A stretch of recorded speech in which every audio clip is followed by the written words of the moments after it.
Now with breaking news. This is WAFB.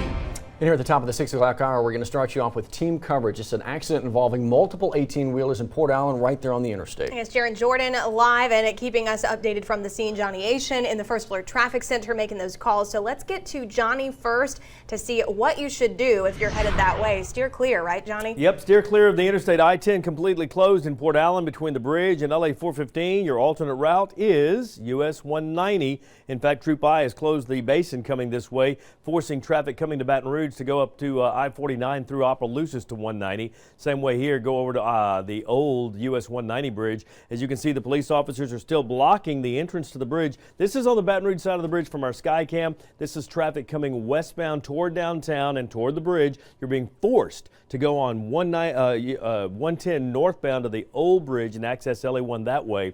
Now, folks coming in from the other side of the river, you can get on at the bridge there at the LA1 on-ramp. You have to get on to LA1, and to do that, coming from the west on 10 East, they're forcing you off at LA 415. Make your way over through Port Allen to LA1, and you'll get back on the bridge that way.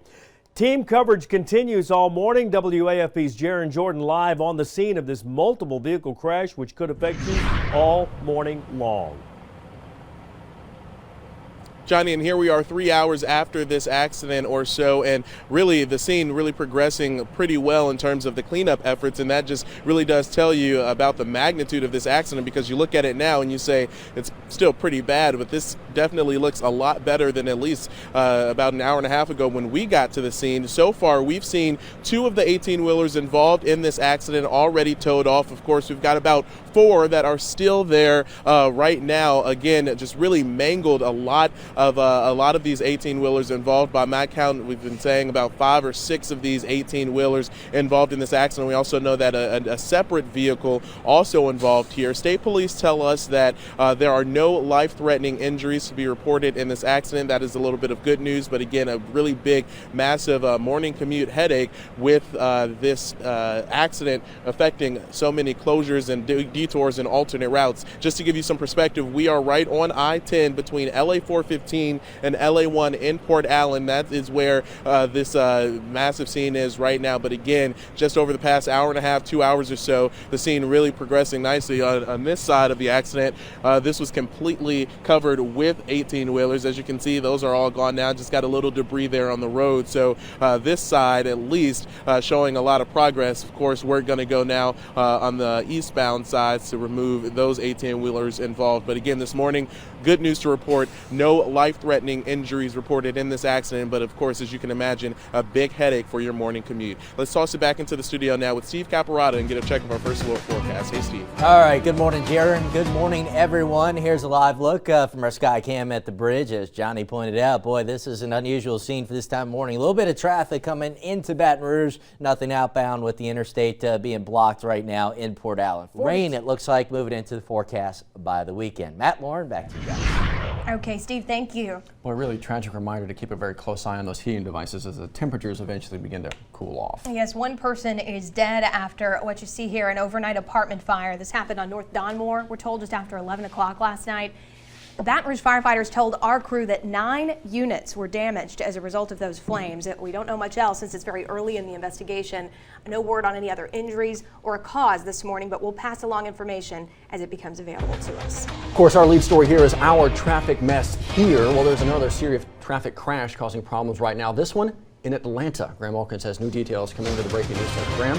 Yeah, Matt, just kind of crazy what this crash involves. Some new pictures in from a helicopter over the scene there, some still pictures, but this is an Emory University bus that crashed into this tax prep business here, injuring some people. This crash also involved an ambulance with a patient inside and another vehicle. So a 3-vehicle crash.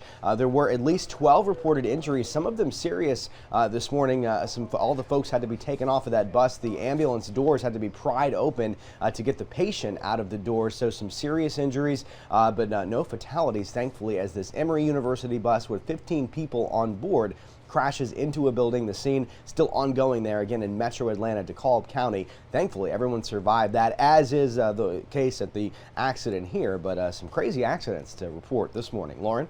Absolutely. Okay, Graham, thank you. A hard stance from presidential candidate Donald Trump is getting plenty of reaction across the country right now. the Muslims until we find out what's going on. We have to stop people that want to kill us from coming.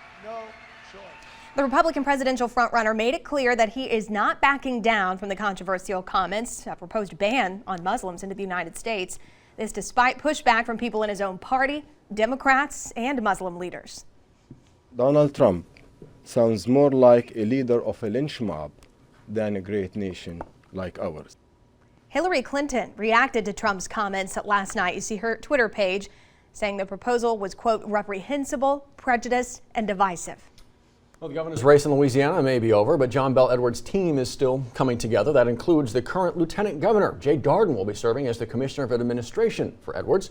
Governor-elect saying that Darden is the perfect person to address the serious budget challenges that our state is facing. Says they're going to work together to get a responsible budget passed.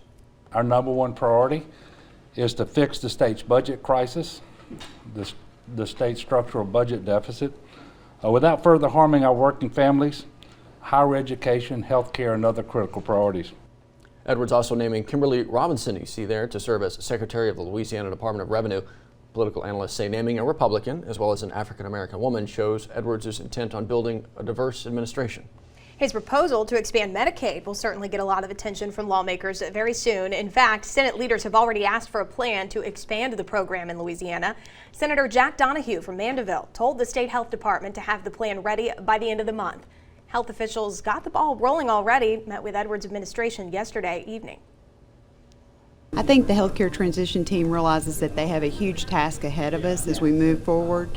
This is going to be a big financial commitment for the state, as well as making sure that we preserve access for patients. If an expansion happens in the new year, the state says as many as 500,000 more people would be eligible for government-funded health care. After weeks of speculation, one candidate announcing his intention to run for the U.S. Senate. U.S. Representative John Fleming officially launching his campaign yesterday. North Louisiana Republican wants the seat David Vitter will be vacating.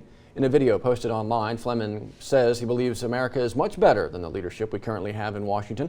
Congressman Charles Bustani also saying he will launch a campaign soon. If you want to walk across that graduation stage in Louisiana, high schoolers will have one more thing to do now. The Louisiana Board of Elementary and Secondary Education decided that all seniors have to apply for college financial aid. Now, leaders say more than 40% of graduating students do not even apply for that money and the benefits that are out there. Parents who don't want to apply, though, for the aid have the option of signing an opt-out form. The policy goes into effect for the graduating class of 2018. City leaders right now giving people more time to handle any outstanding warrants they might have. The extension in response to that, the overwhelming response at Amnesty Day over the weekend. Many people with outstanding misdemeanor warrants, traffic tickets can go to city court this week. Those people can go settle their affairs without the fear of being arrested. The district attorney says they also may hold another amnesty period in January. A different kind of amnesty period going on at the parish library. Leaders want to help you start the year with kind of a clean slate. All you have to do is bring in non-perishable food items to any of the 14 library branch locations in EBR, now until December 30th. For each food item you bring in, the library is going to discount your total fines by $1. What federal investigators know so far about the couple that allegedly carried out that deadly mass shooting in San Bernardino, California.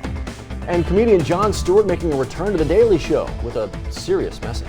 You're just waking up with us. Our top story is this. Look at that. Traffic, I-10 closed in both directions in Port Allen between LA 415 and the I-10 bridge because of this multiple vehicle crash involving several 18-wheelers. It is 6:09. Stay with us.